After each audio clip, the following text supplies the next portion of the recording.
यही सदनमा पनि यी राजावादीलाई थुन्नु पर्छ, जेलमा हाल्नु पर्छ भन्ने अभिव्यक्ति आएको छ।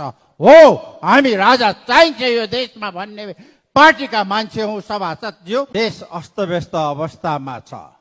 1 महिना हुन थालिसक्यो। शिक्षक आन्दोलन, मिटर ब्याजी आन्दोलन, सहकारी पीडित आन्दोलन, डाक्टरहरूको आन्दोलन र कर्मचारीहरूको पनि तयारी हुन गइराखेको छ।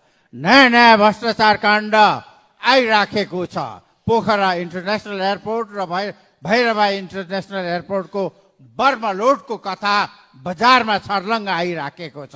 यी काण्डहरू जेलमा पार्नको लागि अब सरकारले, राजावादीहरूले अस्थिरता ल्यायो देशमा भनिकन यही सदनमा पनि यी राजावादीलाई थुन्नु पर्छ, जेलमा हाल्नु पर्छ भन्ने अभिव्यक्ति आएको छ।